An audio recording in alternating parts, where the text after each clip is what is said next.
Hi, Paul. Paul McGuire Grimes, ABC, Minneapolis. Naomi, Jennifer, it is really great talking to both of you today. And before we even start the Watcher, Jennifer, I have to congratulate you on the very well deserved Emmy for The White Lotus. You were so incredible in that. So, congratulations. Hey, thanks a lot. Thanks. Very nice surprise this year. Thank you. Thank you. Yeah. Now, Naomi, I want to start with you. We were only given one episode of this to watch, and I'm already really hooked. When did you know you wanted to be a part of this? Well, pretty much from the moment the phone rang and it was Ryan Murphy on the end of the call. So, yeah, I wanted to work with him for a while.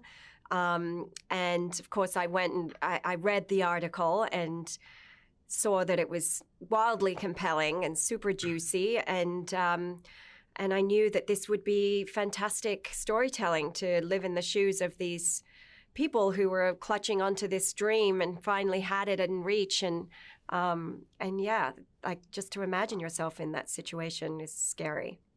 Yeah. Oh, yeah. Now, Jennifer, what about you? When did you know? Did you get the Ryan call like everyone else? Yeah, those Ryan calls can be pretty good. Yeah. Nice thing to get. It really is. I mean, and he was offering me a part that I haven't really been able to play before, and Ryan knows how to tell a story, and certainly knows how to tell a creepy story, and I said this earlier, but it's true. Ryan rented my house for a scene in American Horror Story many years ago, and my house in New Orleans, and I don't know. I thought he knew that I lived in that house, so I thought he might offer me some little part, but it didn't happen. So this made up for it. You know. Oh my God.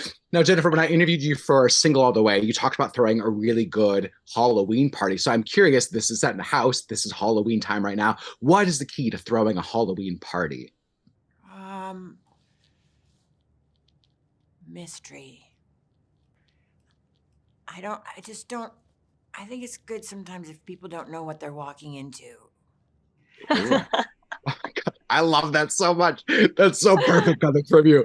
Now, were either of you familiar? Now, Naomi, I think you said you read the article. Were either of you familiar with the story, or did you talk to anyone involved to see what like actually happened?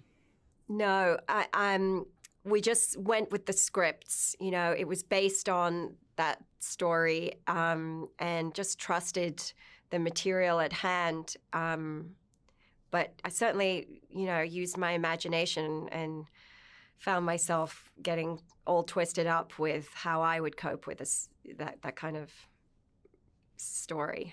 Yeah. Now, have either of you gone like house hunting and then just had like an eerie vibe or something didn't sit well going into it, thinking, I'm not even going to go into this house, Oh like in yeah, real life? yeah. I've driven up to a place and felt wrong about it, and not even bothered going in. Um, Vibes are everything. Yeah. Yeah. Yeah. Jennifer, what about you? I just want to say this. This is what's interesting. I was flying to Hawaii to do White Lotus, and I met these two guys that sat next to me, and they had bought a house, a very expensive house in Hawaii over, just seeing videos on the internet. And they made this, something like a $3 million house or $4 million house. And I thought to myself, but what about the vibe? Like, I would never, ever buy a house sight unseen, because the one thing you can't get or the two things you can't get in a video are the vibe, which can be so creepy, you can't even explain it, or the smell. You know what I mean? And you can't see that in a video. You have to go and smell it and see it. Yeah, John Waters did Smell of Vision. I don't think we've gotten close to that yet. I got the wrap. This has been an absolute joy. And White Lotus season two, I am so pumped, Jennifer, for that. So congrats. So thank you both. I appreciate Thanks. the time today. Thank you. Paul McGuire Grimes, ABC, Minneapolis. Margot, Mia, this is an absolute honor getting to talk to both of you today. So thank you so much for the time. I appreciate it. Oh, how Yeah. fun. That makes us happy. We're up Yeah, for oh it. my God, are you kidding? Yeah. Now, Mia, I want to start with you. I'm really loving your character so far, and it is Halloween, it is spooky season, and you gave such an iconic performance in Rosemary's Baby that we all still talk about. What do you think it is about us as audiences that either love to be scared or just go into this true crime grisly genre? What is it about us? I don't know. And I'm not sure that I share that. passion for going into grisly things. In fact, I can pretty much say that I would avoid it. There are movies that I just can barely watch, and I have to be in secure company. You know, Psycho being one of them, Exorcist being, I mean, plenty of them. But being in it is another experience entirely. Like, this is scary in a very sinister, as it unfolds, way. But being in it was a treat because everybody was so fun and funny and so good. You're talking about Naomi Watts and Bobby and Jennifer Coolidge and Margot, and I got to be with it, and Terry Kinney, all these great people, and Joe. We just had the best cast. Every single one of those people could carry a Shakespearean play, and probably has. I mean, they were just the best of the best. So it was an honor and a treat because it was fun, but also you were aware that these were great actors, and I'm getting to do the scene with them. Yeah. Oh, it's a great ensemble. As I was, we were only given the first episode, so every time a new actor popped up, I'm like, oh yeah, they're in this. Awesome.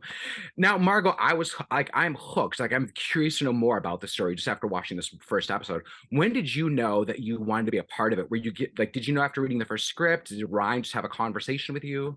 Ryan had because we'd done impeachment, and I was in Ireland, and he called me at my little cottage in Ireland, and he said, I have a show for you. He said, and you're gonna like it, and you get to be glamorous. I don't know what happened to the glamorous part, but I said, well, send me the script, but I know I'm going to do it. Speaking of impeachment and your and Ryan relationship, what is it about him as a creator, as a director, as a writer that keeps people coming back? Not only the audience, but also the actors, because he creates this core ensemble of kind of company members for each of his projects. I think he is a true artist, and I think that he has a wild sense of fun and funny, and he knows how to spin a story. He's at the top of his game. He really is. So it's exciting. He gives all of his actors who are lucky enough to be in a Ryan Murphy project stuff to do that you might not get to do anywhere else as long as you live, and it's a wonderful challenge. You're stepping out of the mundane for sure. Once you step into a Ryan Murphy movie, it's not going to be mundane. You're going to get some extreme stuff. You may not completely understand it, but all of that is an edge that you just welcome and inhabit, and you're in a different sphere. Is that right? That's right. Absolutely. Yes, you always get to do something. That's it. Yeah, you always get to do something. A chance to do something new that you've never done before. Yeah. Right. I think we've seen that with so many of actors and in his stuff. I'm curious, were either of you familiar with this story going in? Did you read the article beforehand? Know anything about it? I didn't know there was an article until episode 3. Someone mentioned an article. I said, no kidding, what article? Because it was like a long time ago, I think. And I'm like, oh yeah? So I found the article, but it doesn't tell you much, There's this house, and then these people got these strange letters or something. That's all I knew. And I did not know anything about it. And I knew people that lived in Westfield, so I'd never heard about this until we started the show. Yeah. Oh my God, I got the rap. This has been great. Margot, Mia, phenomenal job. I love your careers. And Margot, I really love Mrs. America. My husband and I watched that early in the pandemic, and it was phenomenal. So congrats on that too, by the way. I thought they did a beautiful job with that. Oh, yeah, it was great. So thank you both for the time. I appreciate it. Thank you. Paul McGuire Grimes, ABC Minneapolis. I'm trying to move the Zoom chat so I can see my timing. Noma, it is really great talking to you today. You were so good in The Undoing. I'm excited for people to see you in this as well. So thank you for the time. Hello, Paul. Lovely to meet you. You too. Now, they gave us one episode to watch, and I'm hooked, and I'm very curious to see what happens next. So it's such an intriguing premise. When did you know, as you were reading the scripts, that you needed to be a part of this? I didn't know. I was offered to be a part of this before all the scripts came out, and that's what was joyous. And then found out very swiftly that Bobby and Naomi were on it. I was like, what? Bobby Cannavale and Naomi? What? Shut up! Are you serious? But I was very I'm very grateful for the day I got a phone call from Mr. Murphy saying, I've got a project coming up and I'd like you to be part of the project. And that was a thread through from The Undoing, which is lovely because he just worked with Nicole, which is great. And then to realize the company I was going to be in the making of this. So we didn't get scripts beforehand. So it was a conversation. This is the story that's going to be told. You're a fictional character brought into this world, which is the spark point is from a real life story. Did you read that? Well, no, because I'm torn because I don't want things spoiled and know how the story ends before it's watching the rest of the show. No, do have a look. It's creepy. It's creepy. It's creepy. Because remember, this is a fiction around that story. Oh, okay. Does that make sense? Yeah, totally. Yeah. Okay. Did you get to talk to, even though it's what we just talked about, did you talk to anyone at least involved with it to kind of hear what the original case was about? No, I just remember going back using that as a that article. That's what we know. And Theodora is not involved in this world at all. She is a made-up character. But you are making up a story. I get to play a private detective with an English accent. I am so happy. So when you get a phone call like that, you're going, yeah, okay, with my voice, private detective in America with an English accent. Yes. One less thing I have to worry about is the accent. Exactly. Thank you. Yeah. Now I'm curious, we were talking about Ryan Murphy. He is such a force in Hollywood. What is it about him as a director, as a creator, that keeps people coming back for more? So what one realizes, what I realize is there's a whole world. There's a whole world of Ryan Murphy, and it's only bits of the world that I know and I've come across, and they're beautiful and extraordinary and filmed stylishly, but also the sense that you've been around a long time, Ryan, and you are a storyteller, but not just a storyteller. You support creatives, you bring people back, you have a team. Do you know what I mean? There's that world of it is this is how I put it, revolves around Ryan. But look at the people who keep coming back, keep coming out, who keep being supported. And for me, that's an extraordinary thing, because that's when you know things work, because people want to come back and work with you. So when I got to finally meet him, fun conversation, and I got to meet him, I was like, and it was just so, and I was just like, oh my God, that's fabulous. He's fabulous. I mean, you're in the ensemble, like you're in his director ensemble, that cast, that core company member of that. I've now joined the company. That's what it feels like. I've now joined the company. And if I do all right on this gig, please God, I can have more time in the company in other different variations. Yeah. I know you have a theater background. Were you ever a part of like a theater company before this to kind of know what that ensemble working? Absolutely. I've done it with the Royal Shakespeare Company over 2 years. I've done it with the National Theatre. I've done it. I've been so very lucky to be part of great British theatre in that sense, to know an ensemble. And basically every theatre job is an ensemble. So the last one I just did in the summer, Doll's House Part 2 in London at the Donmar Theatre. 4 actors, we were an ensemble. We loved each other, and it was glorious. Oh my God, and that's a great play.